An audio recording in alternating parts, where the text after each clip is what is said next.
আসসালামু আলাইকুম রহমতুল্লাহি ওয়া বারাকাতুহু। প্রিয় পরিণতি চ্যানেলের বন্ধুরা, আশা করি আল্লাহ পাকের অশেষ মেহেরবানিতে আপনারা সকলে ভালো আছেন। তুফাইল ইবনে আমর আদ-দাওসী রাদিয়াল্লাহু আনহু: হে আল্লাহ, তুমি তাকে দান করো এমন একটি নিশানা যা তাকে কাঙ্ক্ষিত কল্যাণের কাজে সাহায্য করবে। প্রিয় নবীর একটি দোয়া। তুফাইল ইবনে আমর আদ-দাওসী দাওস গোত্রের জাহিলি যুগের সর্দার, আরবের চিহ্নিত সম্ভ্রান্ত লোকদের অন্যতম, সীমিত পৌরুষদীপ্ত ব্যক্তিবর্গের একজন। তার ডেক কখনো চুলা থেকে নামত না, আগন্তুকের সম্মুখে তার দ্বার কখনো রুদ্ধ হতো না। খাবার দিতেন ক্ষুধার্তকে, নিরাপত্তা দিতেন সম্ভ্রান্ত ব্যক্তিকে, আশ্রয় প্রার্থীকে দিতেন আশ্রয়। এসবের পাশাপাশি তিনি ছিলেন একজন তীক্ষ্ণ মেধাবী ও বুদ্ধিদীপ্ত সাহিত্যিক, সূক্ষ্ম আবেগ ও অনুভূতিজাত কাব্য প্রতিভার অধিকারী কবি। কোন বিষয়ের পক্ষে বা বিপক্ষে মধুময় ও জলময় ভাষণে তিনি এমনই পারঙ্গম যে তার মুখ থেকে বেরোনো কথা শ্রোতার অন্তরে সৃষ্টি করত জাদুর প্রভাব। তুফাইল নিজ গোত্রের এলাকা লোহিত সাগরের নিকটবর্তী আরব উপদ্বীপের সমতল ভূমি তিহামা ত্যাগ করলেন, রওনা করলেন মক্কার উদ্দেশ্যে। সে সময় দ্বন্দ্ব যুদ্ধের চোখে ঘুরছিল রাসূলুল্লাহ সাল্লাল্লাহু আলাইহি সাল্লাম ও কুফফারে কুরাইশের মাঝে। তারা প্রত্যেকেই সংগ্রহ করতে চাচ্ছিলেন নিজের সাহায্যকারী, আর আকর্ষণ করছিলেন নিজ নিজ দলের সমর্থক। রাসূলুল্লাহ সাল্লাল্লাহু আলাইহি সাল্লাম মানুষকে দাওয়াত দিচ্ছেন আপন রবের পথে। হাতিয়ার তার ঈমান, বিশ্বাস, হক, ইনসাফ। পক্ষান্তরে কাফের কুরাইশরা তার সেই আহ্বান প্রতিরোধের চেষ্টা চালাচ্ছে সকল প্রকার অস্ত্র দিয়ে, সকল পথ ও পন্থা অবলম্বন করে। তারা মানুষকে তার থেকে দূরে সরিয়ে রাখছে সব রকম উপকরণ ব্যবহার করে। তুফাইল দেখলেন বিনা প্রস্তুতিতে নিজেকে এই দ্বন্দ্বযুদ্ধে জড়িয়ে পড়তে, অনিচ্ছা সত্ত্বেও এই ঝামেলায় সংশ্লিষ্ট হয়ে পড়তে। তিনি তো এই লক্ষ্য নিয়ে মক্কায় আসেননি। এতে পূর্বে মুহাম্মদ ও কুরাইশের এমন দ্বন্দ্বের কথা তার জানাও ছিল না। এই দ্বন্দ্বযুদ্ধকে কেন্দ্র করে তুফাইল ইবনে আমর আদ-দাওসীর জীবনে ঘটেছে এক অবিস্মরণীয় ঘটনা। চলুন সবাই মিলে শুনি সেই বিরল কাহিনী। তুফাইল বর্ণনা করেন, আমি এলাম মক্কায়। দেখামাত্র কুরাইশ নেতৃবৃন্দ ছুটে এলো আমার কাছে। আমাকে জানালো উষ্ণ অভ্যর্থনা এবং স্থান করে দিল আরামদায়ক ও মর্যাদাপূর্ণ মেহমানখানায়। তাদের নেতৃবর্গ ও বিশিষ্ট লোকেরা সমবেত হলো আমাকে ঘিরে। তারা উদ্বেগের সঙ্গে আমাকে জানালো, হে তুফাইল, তুমি তো আমাদের এলাকায় এসেই পড়েছ। এখানে তোমাকে একটু সাবধানে থাকতে হবে, কারণ এই যে লোকটি নিজেকে নবী বলে দাবি করে বেড়াচ্ছে, সে দুর্বল করে দিয়েছে আমাদের নেতৃত্ব, বিনষ্ট করে ফেলেছে আমাদের ঐক্য ও সংহতি, বিভক্ত করে দিয়েছে আমাদের সকলকে। আমাদের ভীষণ আশঙ্কা হচ্ছে যে তোমার উপর এবং স্বজাতির মধ্যে তোমার নেতৃত্বের উপরও আপতিত হবে সেই বিপদ যা হয়েছে আমাদের উপর। অতএব তুমি লোকটির সঙ্গে কোনো কথা বলতে যেও না, কিছুতেই তার কোনো কথা শুনতে যেও না, কারণ সে এমন কিছু কথা বলে থাকে যা জাদুমন্ত্রের মতো দ্রুত অন্তরে প্রতিক্রিয়ার সৃষ্টি করে। সে কথা পিতা পুত্রের মাঝে ভাই ভাই এবং স্বামী স্ত্রীর মাঝে বিচ্ছেদের দুর্ভেদ্য দেয়াল খাড়া করে দেয়। তুফাইল কাহিনীর পরবর্তী অংশের বর্ণনায় বলেন, আল্লাহর কসম, এইভাবেই তারা আমাকে শোনাতে থাকলো তার চমকে দেয়া ঘটনা বলে, এবং আমাকে আতঙ্কিত করতে থাকলো নিজের প্রতি ও নিজ কওমের প্রতি তার ভীতি জাগানো কর্মকাণ্ডের বিবরণ দ্বারা। অবশেষে আমি সিদ্ধান্ত নিতে বাধ্য হলাম, আমি তার ধারের কাছেই যাব না, তার সঙ্গে কোনো কথাই বলবো না এবং শুনবো না তার কোনো কথা। আমি যখন কাবা তাওয়াফের উদ্দেশ্যে এবং আমাদের পূজনীয় দেবদেবীর বরকত লাভের উদ্দেশ্যে বের হলাম, তখন দুই কানে তুলা পরে নিলাম, যেন মুহাম্মদের কোনো কথা আমার কানে ঢুকে না পড়ে। কিন্তু যেমাত্র আমি কাবা প্রাঙ্গণে প্রবেশ করলাম, প্রথমেই আমার চোখে পড়ল কাবার নিকট দাঁড়িয়ে মুহাম্মদের নামাজ পড়ার অপূর্ব দৃশ্য। তিনি নামাজ পড়ছেন যেটা আমাদের মতো নয়, তিনি ইবাদত করছেন আমাদের ইবাদতের মতো নয়। তার নামাজের দৃশ্যে আমি থমকে গেলাম। তার ইবাদত একেবারে উলট পালট করে দিল আমার সব পূর্ব পরিকল্পনা। জানি না কেমন করে যেন একটু একটু করে আমি তার দিকে এগোতে থাকলাম। তার একেবারে নিকটে পৌঁছে গেলাম। আল্লাহর ইচ্ছায় তার তেলাওয়াতের কিছু অংশ আমার কানে এলো। আমি শুনতে পেলাম অসম্ভব সুন্দর, ভালো চমৎকার কিছু কথা। তখন আমি নিজেকে তিরস্কার করে মনে মনে বললাম, হায় রে হতভাগা তুফাইল, এত বড় পোড়া কপাল তোর! তুই একজন বিচক্ষণ কবি, ভালো মন্দের পার্থক্য জ্ঞান তো তোর আছে, তাহলে লোকটির কিছু কথা শুনতে তোর বাধা কোথায়? তার বক্তব্য ভালো হলে গ্রহণ করবে আর মন্দ হলে ত্যাগ করবে। তুফাইল বলেন, এরপর আমি অপেক্ষা করতে থাকলাম। রাসূলুল্লাহ সাল্লাল্লাহু আলাইহি সাল্লাম ইবাদত শেষ করে আপন গৃহে রওনা হলেন। আমি তার পিছু নিলাম। তিনি যখন নিজ গৃহে প্রবেশ করলেন, সেখানে আমি তার মুখোমুখি হলাম এবং তাকে বললাম, হে মুহাম্মদ, আপনার কওমের লোকেরা আমাকে আপনার সম্পর্কে একগাদা সতর্কবাণী দিয়েছে। আপনার ব্যাপারে তারা আমাকে এত আতঙ্কিত করে তুলেছিল যে শেষ পর্যন্ত আমি তুলা দিয়ে 2 কান বন্ধ করে এসেছিলাম, যেন আপনার কোনো কথা আমার কানে ঢুকতে না পারে। কিন্তু আল্লাহ তাআলা সে ষড়যন্ত্র ব্যর্থ করে দিয়ে আমাকে শুনিয়েছেন কিছু কথা। আহা, কি অপূর্ব সেই বাণী, যার আকর্ষণে আপনার পিছু পিছু আমি এখানে হাজির হয়েছি। দয়া করে আপনার বক্তব্য, লক্ষ্য, উদ্দেশ্য আমার কাছে খুলে বলুন। তিনি আমার কাছে তাওহীদ ও রিসালাতের ব্যাখ্যা দিলেন, পাঠ করে শোনালেন সূরা ইখলাস ও সূরা ফালাক। আল্লাহর কসম, এর চেয়ে উত্তম কোনো বাণী সারা জীবনেও আমি শুনিনি। এত বাস্তবধর্মী যুক্তি ও ইনসাফপূর্ণ দিন আমি আর দেখিনি। সুতরাং আর কিসের বিলম্ব? তার সামনে বাড়িয়ে দিলাম সমর্পণের হাত, পড়ে নিলাম তাওহীদ ও রিসালাতের ঘোষণা সম্বলিত ঈমানের দীপ্ত শপথের বাণী, আশহাদু আল্লা ইলাহা ইল্লাল্লাহ ওয়া আশহাদু আন্না মুহাম্মাদুর রাসূলুল্লাহ। আমি সাক্ষ্য দিচ্ছি যে আল্লাহ ছাড়া কোনো মাবুদ নেই, এবং এটাও যে মুহাম্মদ আল্লাহর রাসূল। এবং এভাবে আমি দীক্ষিত হলাম ইসলামে। তুফাইল রাদিয়াল্লাহু আনহু বলেন, এরপর কিছুকাল আমি অবস্থান করলাম মক্কায়। শিখে নিলাম ইসলামের শিক্ষাগুলো, সাধ্যমতো মুখস্থ করে নিলাম কোরআনের কিছু অংশ।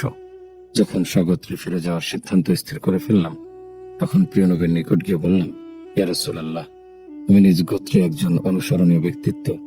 আজ তাদের কাছে ফিরে যাব এবং আমি তাদের ইসলামের দিকে আহ্বান করব।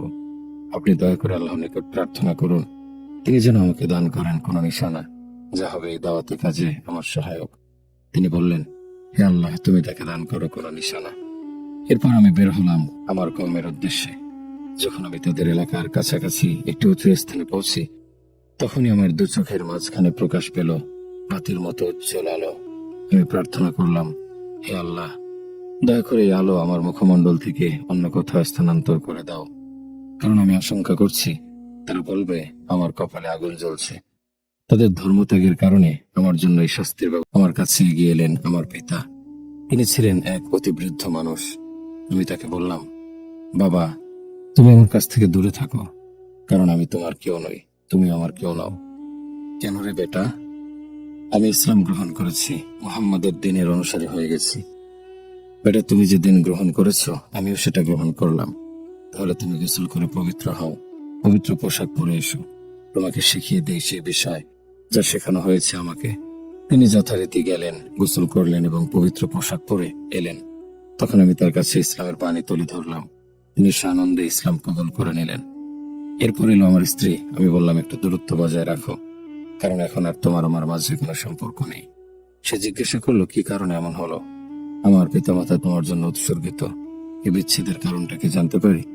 আমি বললাম, আমি ইসলাম গ্রহণ করেছি, তিনি মুহাম্মদের অনুসারী হয়েছি। ইসলাম কোনো মুসলিম পুরুষকে মুশরিক স্ত্রী রাখার অনুমতি দেয় না। ইসলাম তোমার আমার সম্পর্ককে ছিন্ন করে দিয়েছে।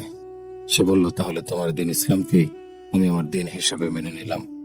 আমি বললাম, তাহলে এক্ষুনি যাও দাউসের দেবী মন্দির, পার্শ্ববর্তী পাহাড়ি ঝর্ণার নির্মল পানিতে গোসল করে পবিত্র হয়ে এসো। সে আবার জিজ্ঞাসা করলো, আমার পিতামাতা উৎসর্গিত তোমার জন্য, তুমি কি দেবী জিসারার দিক থেকে শিশুদের কোনো ক্ষতির আশঙ্কা করছো? সে কারণে কি সেখানে গোসলের জন্য পাঠাচ্ছ? আমি ক্রুদ্ধ হয়ে বললাম, চলো যাক তোর দেবে জিসারা, চলো যাক তোর শিরকের চিন্তা ভাবনা। আমি সেখানে গিয়ে গোসল করতে বলেছি, সেটা লোকালয় থেকে দূরে, লোকচক্ষুর আড়ালে বলে। আমি তোমাকে নিশ্চয়তা দিচ্ছি, এই বধির পাথরে মূর্তির ভালো মন্দ কিছুই করার ক্ষমতা নেই। সে গেল, গোসল করে আমার সম্মুখে এসে হাজির হলো। আমি তার কাছে ইসলাম তুলে ধরলাম, সে কবুল করে নিল। এরপর আমি দাওয়াত পেশ করলাম দাউস গোত্রের সামনে। একমাত্র আবু হুরায়রা ছাড়া সকলেই সে দাওয়াতে সাড়া দিতে বিলম্ব করল। তুফাইল রাদিয়াল্লাহু আনহু বলেন, আমি মক্কা এলাম রাসূল সাল্লাল্লাহু আলাইহি সাল্লামের নিকট আবু হুরায়রাকে সঙ্গে নিয়ে। তিনি আমাকে জিজ্ঞাসা করলেন, হে তুফাইল, তোমার কওমের অন্যদের কি অবস্থা? আমি হতাশার সুরে বললাম, তাদের অন্তরগুলো তীব্র কুফরির আবরণে আচ্ছাদিত। তাদের মধ্যে বিরাজ করছে প্রবল পাপাচার আর অবাধ্যতা। এ কথা শুনে রাসূলুল্লাহ সাল্লাল্লাহু আলাইহি সাল্লাম উঠে পড়লেন, ওযু করে এসে নামাজ পড়লেন। এরপর তার মোবারক হাত উঁচু করলেন আকাশের দিকে। আবু হুরায়রা বলেন, আমি এইসব দেখে শঙ্কিত হয়ে পড়লাম, হয়তো তিনি আমার কওমের বিরুদ্ধে বদদোয়া করবেন আর তারা ধ্বংস হয়ে যাবে। আমি মনে মনে বললাম, হায়রে আমার কপাল পোড়া জাতি। কিন্তু রাসূলুল্লাহ সাল্লাল্লাহু আলাইহি সাল্লাম বলতে শুরু করলেন, আল্লাহুম্মা আহদি দাউসান, আল্লাহুম্মা আহদি দাউসান, আল্লাহুম্মা আহদি দাউসান। হে আল্লাহ, তুমি দয়া করো দাউস গোত্রের লোকদের, হেদায়েত দাও, হেদায়েত দাও, হেদায়েত দাও। এরপর তিনি তুফাইলের প্রতি ঘুরলেন এবং বললেন, তোমার কওমের কাছে ফিরে যাও, তাদের সঙ্গে কোমল আচরণ করবে আর নম্র ভাষায় ইসলামের দিকে আহ্বান জানাবে। তুফাইল রাদিয়াল্লাহু আনহু বলেন, আমি অব্যাহতভাবে দাউস জনগোষ্ঠীকে ইসলামের দিকে ডাকতে থাকলাম। ইতিমধ্যে রাসূলুল্লাহ সাল্লাল্লাহু আলাইহি সাল্লাম হিজরত করে মদিনায় চলে গেলেন। পেরিয়ে গেল আরো বহু সময়, ঘটে গেল বদর, উহুদ ও খন্দকের যুদ্ধ। এরপর আমি হাজির হলাম প্রিয় নবী সাল্লাল্লাহু আলাইহি সাল্লামের খিদমতে। এবার আমার সঙ্গে হাজির হলো 10 গোত্রের 80টি পরিবার, যারা সকলে ইসলাম গ্রহণ করে খাঁটি মুসলিমের পরিচয় দিয়েছিলেন। রাসূলুল্লাহ সাল্লাল্লাহু আলাইহি সাল্লাম ভারী খুশি হলেন আর যুদ্ধে অংশগ্রহণ ছাড়াই মুজাহিদদের সঙ্গে আমাদেরকেও খায়বার যুদ্ধের গনিমত প্রদান করলেন। আমরা তখন বললাম, ইয়া রাসূলুল্লাহ, পরবর্তী প্রতিটি জিহাদে আমাদেরকে আপনার ডান দিকের সৈনিক হিসেবে নির্ধারণ করুন আর মাবরুর শব্দটি আমাদের সংকেত হিসেবে নির্ধারণ করুন। তুফাইল রাদিয়াল্লাহু আনহু বলেন, এরপর আমি মক্কা বিজয় পর্যন্ত রয়ে গেলাম রাসূলুল্লাহ সাল্লাল্লাহু আলাইহি সাল্লামের সঙ্গে। পরে আমি নিবেদন করলাম, ইয়া রাসূলুল্লাহ, আমাকে আমার এলাকার আমর ইবনে আমামার দেবীজুল কাফাইনকে জ্বালিয়ে ধ্বংস করার অনুমতি প্রদান করুন। প্রিয় নবী সাল্লাল্লাহু আলাইহি সাল্লাম অনুমতি দিলে তুফাইল রাদিয়াল্লাহু আনহু নিজ কওমের ছোট্ট একটি বাহিনী নিয়ে রওনা হলেন সেই দেবী মূর্তির উদ্দেশ্যে। যখন সেখানে পৌঁছে গেলেন এবং মূর্তির গায়ে আগুন ধরানোর আয়োজন করলেন, তখন তার আশপাশে বহু নারী, পুরুষ আর শিশু দর্শক জমে গেল। তারা সকলে অপেক্ষা করছিল কখন তার উপর বিপদ নামবে। তারা নিশ্চিত ছিল যে দেবী যুগল কাফাইনের সঙ্গে বেয়াদবি করলে অবশ্যই বজ্রপাতে তার মৃত্যু ঘটবে। কিন্তু তুফাইল রাদিয়াল্লাহু আনহু নির্ভীক গতিতে এগিয়ে গেলেন, মূর্তির সম্মুখে দাঁড়ালেন এবং একদল অন্ধভক্ত পূজারীর বিস্ময়ে ভরা দৃষ্টির সামনে দেবীর গায়ে আগুন ধরিয়ে দিলেন আর ছন্দে ছড়ায় গাইতে লাগলেন, ইয়া যাল কাফাইনি লাস্তু মিন উবাদিকা মিলাদুনা আকদামু মিন মিলাদিকা ইন্নী খাশাতুন নার ফি ফুয়াদিকা। হে যুগল কাফাইন, ফরালো তোর দিন, তোর পূজা করি না জানি তুই শক্তিহীন। জন্মেছি আগে তোর জন্মের, রাখবো না কোনো পথ শিরকের। জ্বালিয়ে দিলাম তোর আস্তানা, গায়রুল্লাহর পূজা চলবে না। আগুন জ্বলে উঠল দাউ দাউ করে, সে আগুন দেবী মূর্তিকে জ্বালিয়ে ভস্ম করে দিল। এরই সঙ্গে জ্বলে পুড়ে ছাই হয়ে গেল দাউস গোত্রে মূর্তি পূজা ও শিরকের শেষ চিহ্নটুকু। এরপর সেখানে নারী পুরুষ সকলে ইসলাম গ্রহণ করল এবং সেই ইসলাম গ্রহণ নিখুঁত ও নিখাত প্রমাণিত হল। এরপর তুফাইল ইবনে আমর আদ-দাওসী রাদিয়াল্লাহু আনহু আঁকড়ে ধরলেন রাসূলুল্লাহ সাল্লাল্লাহু আলাইহি সাল্লামের সংস্রব এবং এই ধারা চলতে থাকলো প্রিয় নবীর ওফাতের পূর্ব পর্যন্ত। তারপরে খেলাফতের দায়িত্ব যখন আরোপিত হলো তারই ঘনিষ্ঠতম সাহাবী আবু বকর সিদ্দিকের প্রতি, তখন তুফাইল রাদিয়াল্লাহু আনহু নিয়োজিত করলেন নিজেকে, নিজের সন্তান ও তরবারিকে রাসূলুল্লাহ সাল্লাল্লাহু আলাইহি সাল্লামের খলিফার আনুগত্যে। রিদ্দতের যুদ্ধ যখন শুরু হলো, মুসাইলামাতুল কাজ্জাবের বিরুদ্ধে মুসলিম সৈনিকদের শীর্ষস্থানীয় হিসাবে বের হলেন তুফাইল এবং তার পুত্র আমর। ইয়ামামার এই সফরে তিনি এক স্বপ্ন দেখলেন। স্বপ্ন দেখে তিনি সাথীদের ডেকে বললেন, আমি এক স্বপ্ন দেখেছি, তোমরা এর তাবির ব্যাখ্যা বলো। তারা জিজ্ঞাসা করলেন, কি দেখেছেন? তিনি বললেন, দেখলাম আমার মাথা মুন্ডন করা হয়েছে, একটি পাখি আমার মুখ দিয়ে বেরিয়ে গেল আর এক মহিলা আমাকে তার পেটের মধ্যে ঢুকিয়ে নিল। আমার পুত্র আমর নিরন্তর চেষ্টা করতে লাগলো আমাকে উদ্ধারের, কিন্তু তারও আমার মাঝে দেয়ালের মতো আড়াল তৈরি হয়ে গেল। তারা বললেন, ভালো স্বপ্ন দেখেছেন। তখন তিনি বললেন, আমি এর যে ব্যাখ্যা বুঝেছি তা হলো আমার মাথা মুন্ডন করা, এর মানে তা কর্তৃত্ব হবে, অর্থাৎ আমি শহীদ হয়ে যাব। আর যে পাখিটিকে দেখেছি আমার মুখ দিয়ে বেরিয়ে গেল সেটা আমার রূহ। আর যে মহিলা আমাকে নিজের পেটে ঢুকিয়ে নিল সেটা সেই জমিন যা আমার জন্য খনন করা হবে এবং তার পেটের মধ্যে আমাকে দাফন করা হবে। আমি আশাবাদী যে আমার শাহাদাতের মৃত্যু হবে ইনশাআল্লাহ। আর আমার পেছনে পুত্রের নিরন্তর প্রচেষ্টার অর্থ আমি আল্লাহর ইচ্ছায় যে শাহাদাত খুব শিগগির পেয়ে যাচ্ছি, সেই শাহাদাতের জন্য তারও অবিরাম চেষ্টা থাকবে, কিন্তু সে তা পাবে পরবর্তী কোনো জিহাদে। এই যুদ্ধে সে শহীদ হতে পারবে না। ইয়ামামার জিহাদের ময়দানে বিখ্যাত সাহাবী তুফাইল ইবনে আমর আদ-দাওসী রাদিয়াল্লাহু আনহু শত্রুর বিরুদ্ধে ভয়ঙ্কর লড়াই করলেন। বীর বিক্রমে লড়তে লড়তে এক সময় তার দেহ মাটিতে লুটিয়ে পড়ল, তিনি শহীদ হয়ে গেলেন। ওদিকে তার পুত্র আমর শত্রুর বিরুদ্ধে প্রাণপণ লড়াই করতে থাকলেন। একসময় শত্রুর আঘাতে তার ডান হাতের তালু কেটে বিচ্ছিন্ন হয়ে গেল। তিনি শক্তিহীন দুর্বল হয়ে পড়লেন। ফলে তিনি ইয়ামামার প্রান্তরে শহীদ পিতা নিজের শহীদ হাত ফেলে মদিনায় ফিরে এলেন। ওমর ইবনুল খাত্তাব রাদিয়াল্লাহু আনহুর খেলাফতকালে তার সঙ্গে সাক্ষাৎ করতে এলেন আমর ইবনে তুফাইল। সেদিন খলিফার দরবারে আরো অনেক রাষ্ট্রীয় মেহমান হাজির ছিলেন। সকলের জন্য খাবার আনা হলে খলিফা সবাইকে দস্তরখানে আমন্ত্রণ জানালেন। আমর ইবনে তুফাইল খাবার গ্রহণ করতে অস্বীকার করলেন। ওমর রাদিয়াল্লাহু আনহু বললেন, কেন, কি হয়েছে তোমার? তুমি সম্ভবত তোমার হাতের কারণে লজ্জায় খাবারের শরীক হতে চাচ্ছ না। তিনি জবাব দিলেন, আমিরুল মুমিনিন ঠিকই বুঝেছেন। খলিফা বললেন, আল্লাহি লা আযুকু হাযা আত-তাআমা হাত্তা তুখাল্লাতাহি বিয়াদিকাল মাকতুআ আল্লাহি মা ফিল কওমি আহাদুম বা'দুহু ফিল জান্নাতি ইল্লা আনতা। আল্লাহর কসম, এই খাবার আমি কিছুতেই মুখে দেব না যতক্ষণ না তুমি এতে তোমার কাটা হাতের ছোঁয়া লাগাবে। এই মজলিসে তুমি ছাড়া এমন আর একজন মানুষও নেই যার একটি অঙ্গ ইতিমধ্যেই জান্নাতে পৌঁছে গেছে। পিতাকে হারানোর পর থেকে আমর ইবনে তুফাইলের চোখে অবিরাম চলতে থাকে শাহাদাতের স্বপ্ন। তিনি ব্যাকুল হয়ে পড়েন শহীদ হওয়ার জন্য। অবশেষে ইয়ারমুকের যুদ্ধ যখন সংঘটিত হলো, তখনকার অন্যতম সেরা শক্তিশালী রোম সাম্রাজ্যের বিরুদ্ধে 15 হিজরিতে সংঘটিত ইতিহাসের বিখ্যাত যুদ্ধের নাম ইয়ারমুক, যেখানে মুসলিম বাহিনী লাভ করেছিল বিশাল বিজয়। আমর সেই যুদ্ধে ঝাঁপিয়ে পড়লেন সর্বাগ্রে। বীর বিক্রমে লড়াই করতে করতে একসময় তিনি সেই শাহাদাতের মর্যাদা লাভ করলেন যার স্বপ্ন দেখেছিলেন তার পিতা। আল্লাহ তাআলা তুফাইল ইবনে আমর আত-তাওসির প্রতি বর্ষণ করুন রহমতের বৃষ্টিধারা। তিনি নিজে আল্লাহর পথে জীবন দানকারী শহীদ এবং শহীদ পুত্রের পিতাও। আব্দুল্লাহ ইবনে হুযাফা আশ-শাহমি। প্রত্যেক মুসলিমের কর্তব্য আব্দুল্লাহ ইবনে হুযাফার মাথায় চুমু দেয়া। শুরুটা আমি করে দিচ্ছি। ওমর ইবনুল খাত্তাব রাদিয়াল্লাহু আনহু। আমাদের এই কাহিনীর মহানায়ক একজন বিখ্যাত সাহাবী যার নাম আব্দুল্লাহ ইবনে হুযাফা আশ-শাহমি।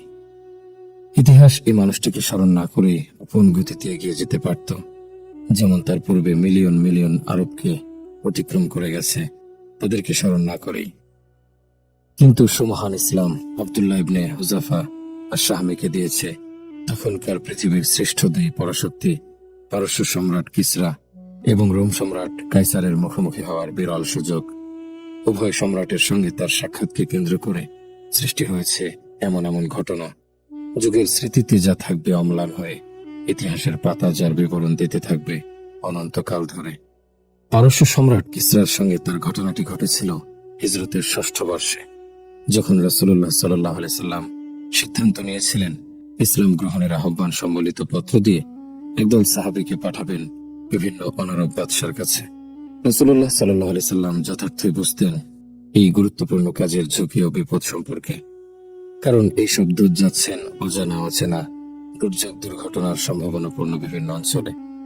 এছাড়া তাদের জানা নেই সেই সব অঞ্চলের ভাষা এবং কোনো ধারণাও নেই সেই সকল রাজা বাদশার মেজাজ মর্জির বিষয়ে। এই সকল সাহাবী ওই সব রাজা বাদশাকে আহ্বান জানাবেন নিজেদের দিন ধর্ম ও বিশ্বাস ত্যাগ করতে, নিজেদের ক্ষমতা ও প্রতিপত্ত ছাড়তে। তারা আহ্বান জানাবেন এমন কওমের দিন গ্রহণ করতে যারা নিকট অতীতেও ছিল তাদেরই অনুগত। সন্দেহ নেই এটা এক বিপদসংকুল যাত্রা।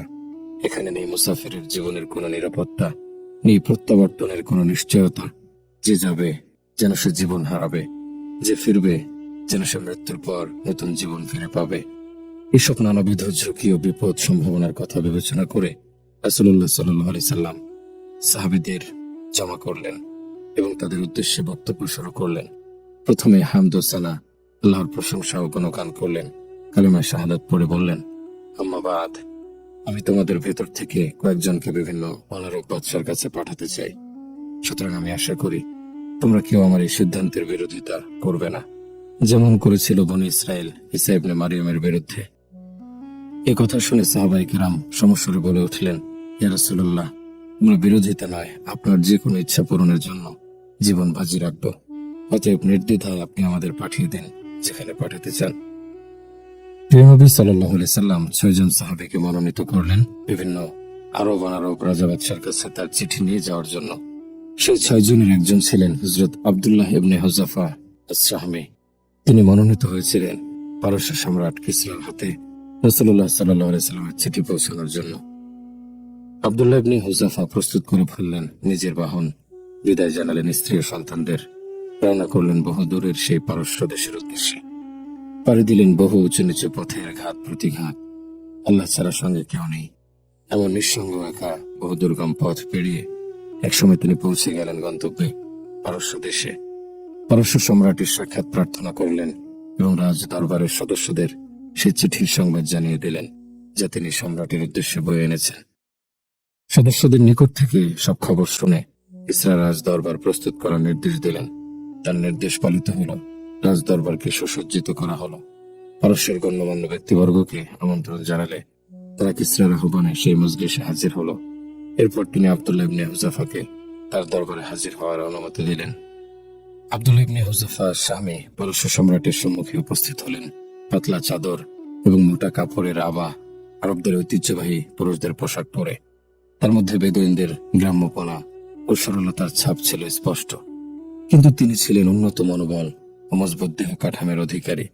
তার সারা দেহে টকবক করছিল ইসলামী মর্যাদা, অন্তরে জল করছিল ইমানের গৌরব। পারস্য সম্রাট কিসরা তাকে এগিয়ে আসতে দেখে দরবারের একজনকে ইঙ্গিত করলেন চিঠিটা তার থেকে নেয়ার জন্য। তিনি অন্য কারোর হাতে চিঠি দিতে অস্বীকার করে বললেন, রাসূলুল্লাহ সাল্লাল্লাহু আলাইহি সাল্লাম এটা সরাসরি পারস্য সম্রাটের হাতে দিতেই আমাকে হুকুম করেছেন। কিসরা বললেন, তাহলে তাকে আসতে দাও। তিনি কিসরার দিকে এগিয়ে গেলেন এবং সরাসরি কিসরার হাতে চিঠি হস্তান্তর করলেন। এরপর কিসরা ইরাকের হিরা অঞ্চলের একজন আরবি জানা লোককে ডাকলেন। চিঠির বক্তব্য পারস্য ভাষায় তাকে অনুবাদ করে শোনানোর নির্দেশ দিলেন। চিঠিতে লেখা ছিল, বিসমিল্লাহির রহমানির রহিম, মিন মুহাম্মাদিন রাসূলিল্লাহি ইলা কিসরা আজিমি ফারিসিন, সালামুন আলা মান ইত্তাবাআল হুদা। পরম করুণাময় অসীম দয়ালু আল্লাহর নামে শুরু করছি।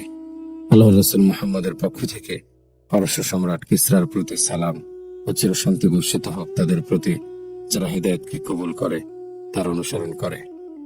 চিঠির এতটুকু পরিমাণ শোনা মাত্রই কিসরার বুকের মধ্যে রাগ ও ক্রোধের আগুন দাউ দাউ করে জ্বলে উঠল।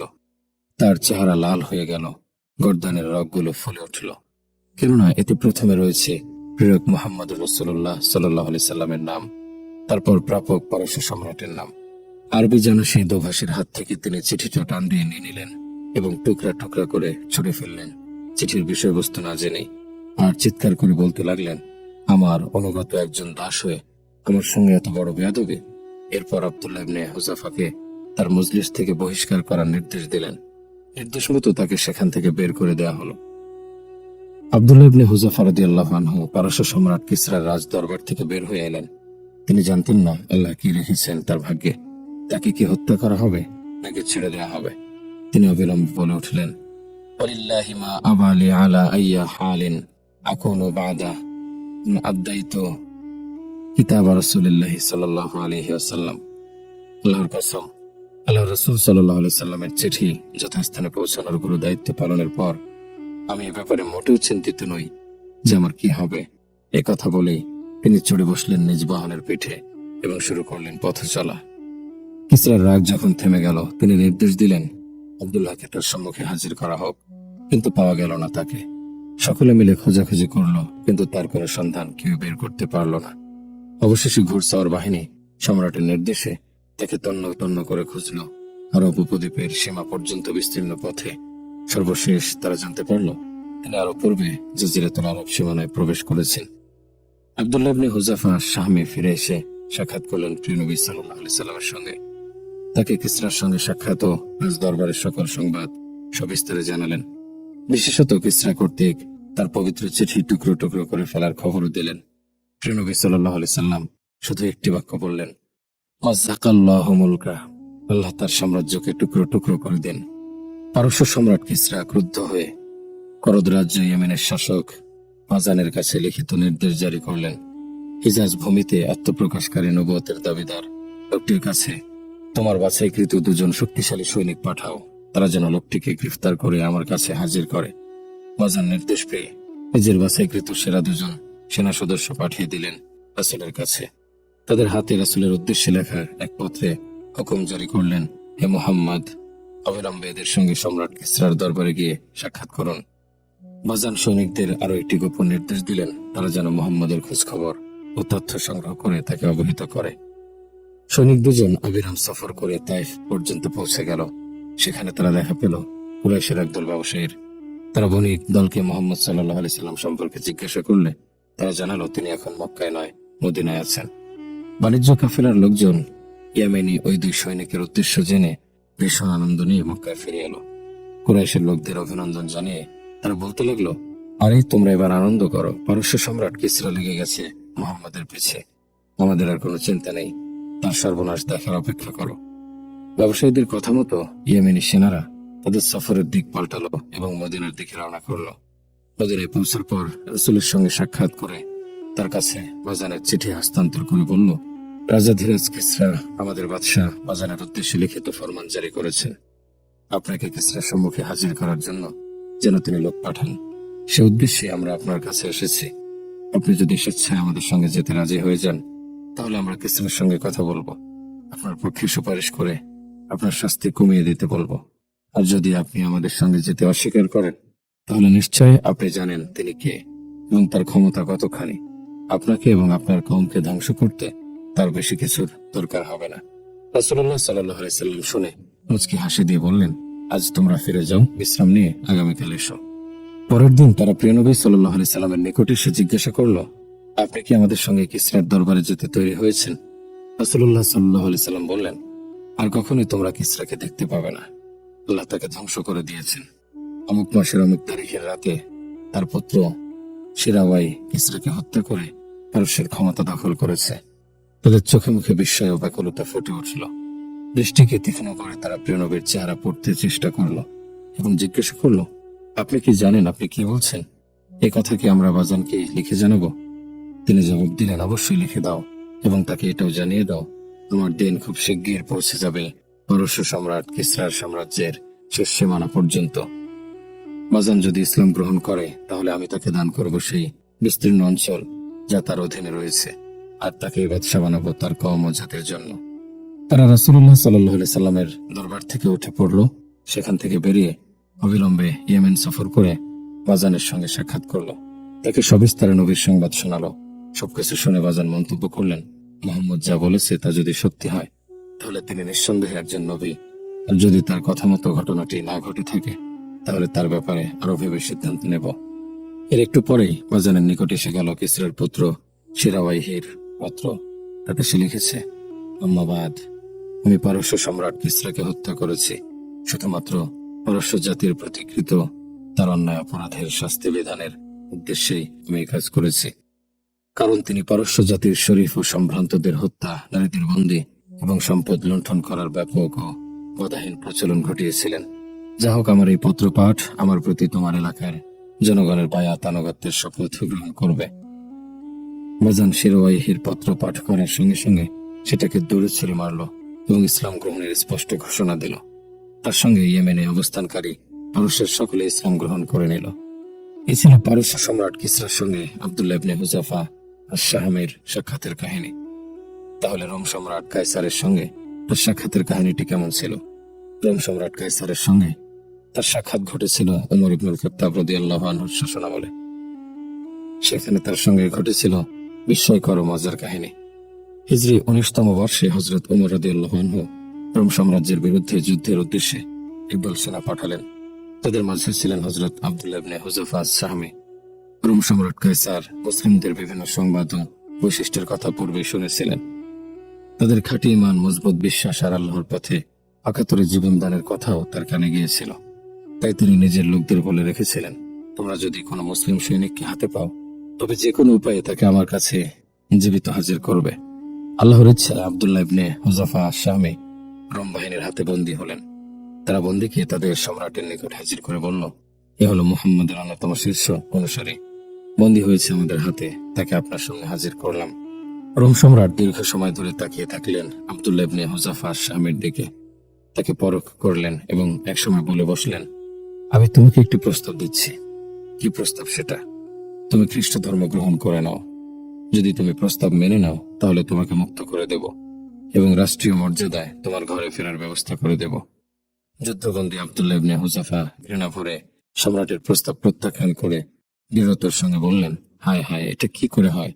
এর চেয়ে মৃত্যুই আমার নিকট হাজার গুণ শ্রেষ্ঠ। এরপর রোম সম্রাট বলে উঠলেন, তুমি নিশ্চিত তুমি একজন বিচক্ষণ মানুষ। একটু ভেবে দেখো, তুমি আমার প্রস্তাব মেনে নিলে তোমাকে আমার ক্ষমতায় অংশীদার বানাবো এবং আমার সাম্রাজ্যের অর্ধেক তোমাকে প্রদান করব। শিকল পরাবন্দী মিষ্টি হাসি দিয়ে বললেন, ওয়াল্লাহি লাউ আ'তাইতানি জামিআ মা তামলিকা ওয়া জামিআ মা মালাকাতুল আরাবু আলা আন আরজিআ আন দীনি মুহাম্মাদিন তরফাতা আইনিম মা ফাআলতু। আল্লাহর কসম, তুমি যদি আমাকে তোমার মালিকানাধীন সবটুকু এবং আরবদের অধিকারভুক্ত সকল অঞ্চল ও সম্পদ দিয়ে দাও, এই শর্তে যে আমি এক পলকের জন্য দিনে মুহাম্মাদি ত্যাগ করব, তবে শুনে রাখো, আমি কশ্চিন কালেও তা মানতে রাজি নই। সম্রাট বললেন, তাহলে তোমাকে হত্যা করব। তোমার যা খুশি তাই করো, কিছুই আসে যায় না। এবার সম্রাট তাকে সলিমঞ্চে ওঠানোর নির্দেশ দিলেন। তাকে সেখানে নেওয়ার পর সম্রাট ভয় দেখানোর উদ্দেশ্যে জল্লাদকে স্থানীয় ভাষায় নির্দেশ দিলেন, তার হাতের কাছাকাছি তীর নিক্ষেপ করো। সম্রাট নিজে তাকে খ্রিস্ট ধর্ম গ্রহণের দাওয়াত দিতে থাকলেন, আর তিনি নির্দ্বিধায় প্রত্যাখ্যান করে চললেন। সম্রাট পুনরায় জল্লাদকে নির্দেশ দিলেন তার পায়ের কাছাকাছি তীর ছুটতে, আর যথারীতি আব্দুল্লাহকে ইসলাম ত্যাগের জন্য উদ্বুদ্ধ করতে থাকলেন, কিন্তু তিনি স্পষ্ট ভাষায় অস্বীকৃতি জানাতেই থাকলেন। এবার সম্রাট তাকে ছেড়ে দেওয়ার নির্দেশ দিয়ে বললেন, সুলিমঞ্চ থেকে তাকে নামিয়ে আনো। সম্রাটের নির্দেশে সেখানে হাজির করা হলো বিশাল ডেক, তাতে তেল ঢেলে আগুনের উপর ছড়িয়ে দেওয়া হলো। আগুনের উত্তাপে যখন তেল টকবক করতে থাকলো, তখন দুজন মুসলিম কয়েদিকে সেখানে এনে ফুটন্ত তেলে নিক্ষেপ করা হলো। সঙ্গে সঙ্গে তাদের শরীরের গোশত পুড়ে গলে পৃথক হয়ে গেল। সারা দেহের চামড়া ও গোশত জ্বলে পুড়ে হাড্ডি উন্মুক্ত হয়ে পড়ল। সম্রাট আবার আব্দুল্লাহ ইবনে হুযাফার প্রতি মনোযোগ দিলেন। আবারও তাকে খ্রিস্ট ধর্মের প্রতি আহ্বান জানালে তিনি পূর্বের চাইতে অধিক জোরালো ভাষায় অস্বীকৃতি জানালেন। রোম সম্রাট কায়সার যখন তার খ্রিস্ট ধর্ম গ্রহণের ব্যাপারে হতাশ হয়ে পড়লেন, তখন তাকেও সেই ডেকচিতে নিক্ষেপের নির্দেশ দিলেন। তাকে নিয়ে যাওয়ার সময় তার দুই চোখ অশ্রু সজল দেখে লোকজন গিয়ে সম্রাটকে বলল তিনি কাঁদছেন।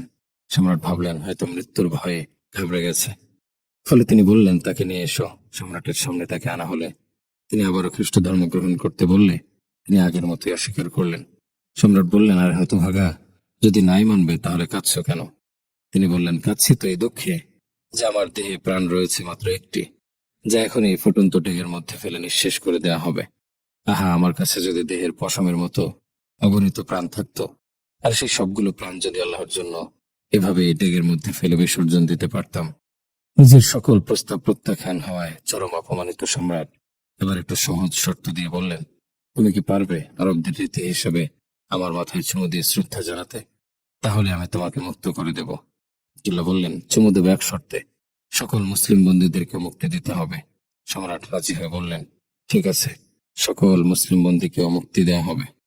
আব্দুল্লাহ বলেন, আমি এই প্রস্তাব পেয়ে মনে মনে চিন্তা করলাম, আল্লাহর এক দুশমনের মাথায় চুমু দেওয়ার বিনিময়ে যদি আমার এবং এতগুলো মুসলিম বন্দীর মুক্তির ব্যবস্থা হয়ে যায়, তাহলে ক্ষতি কি? এই চিন্তা করে তিনি সম্রাটের নিকটে গিয়ে গেলেন এবং তার মাথায় চুমু দিলেন। রোম সম্রাট কায়সার সকল মুসলিম বন্দীকে সমবেত করে আব্দুল্লাহ ইবনে হুযাফা শাহমের নিকট সমর্পণের নির্দেশ দিলেন। এভাবেই সকল বন্দীর মুক্তি নিশ্চিত হলো।